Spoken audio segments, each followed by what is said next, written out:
ব্রাজিলের president Luiz Inacio Lula da Silva ঘোষণা করেছেন দেশটি চীনা নাগরিকদের জন্য নির্দিষ্ট ক্যাটাগরির স্বল্পমেয়াদী ভিসা মকুফ করবে। এই সিদ্ধান্ত চীনের পক্ষ থেকে ব্রাজিলীয় নাগরিকদের ভিসা ছাড়ের নীতির প্রতিক্রিয়া হিসেবে নেওয়া হয়েছে।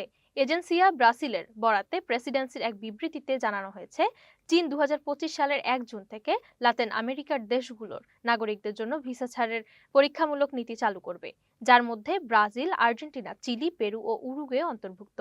এই নীতি প্রথমে 1 বছরের জন্য কার্যকর ছিল এবং পরে 2026 সালে 31 ডিসেম্বর পর্যন্ত বাড়ানো হয়েছে। ব্রাজিলের এই ভিসা মওকুফের সিদ্ধান্তের লক্ষ্য চীনের সঙ্গে জনগণের মধ্যে যোগাযোগ বাড়ানো এবং দ্বিপাক্ষিক সম্পর্ক আরও গভীর করা।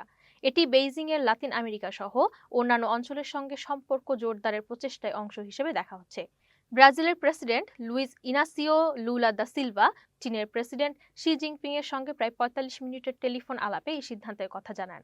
আলোচনায় দুই নেতা 2024 সালের নভেম্বরে শি জিনপিং এর ব্রাজিল সফরের পর থেকে দ্বিপাক্ষিক সম্পর্কের উন্নয়ন, ব্রাজিল চীন community of shared future for a more just world and more sustainable planet গঠন এবং অবকাঠামো, পরিবেশগত রূপান্তর ও প্রযুক্তি খাতে সহযোগিতার বিষয়ে আলোচনা করেন। দুই নেতা জাতিসংঘকে শান্তি ও স্থিতিশীলতা রক্ষার মাধ্যম হিসেবে শক্তিশালী করার প্রতিশ্রুতি পুনর্ব্যক্ত করেন। শি জিনপিং বলেন, চীন ও ব্রাজিলকে গ্লোবাল সাউথের স্বার্থ রক্ষা করতে হবে এবং বর্তমানে অশান্ত আন্তর্জাতিক পরিস্থিতিতে জাতিসংঘের কেন্দ্রীয় ভূমিকা বজায় রাখতে হবে। লুলা জোর দেন, ব্রাজিল ও চীন বহুপাক্ষিকতা, আন্তর্জাতিক আইন ও মুক্ত বাণিজ্য রক্ষায় কেন্দ্রীয় ভূমিকা পালন করে। ভিসা মওকুফ নীতির নির্দিষ্ট কার্যকরের তারিখ পরবর্তীতে ঘোষণা করা হবে বলে ব্রাজিল সরকার জানিয়েছে। এই পদক্ষেপ পর্যটন, বাণিজ্য ও বিনিয়োগ বৃদ্ধিতে সহায়ক হবে বলে আশা করা হচ্ছে।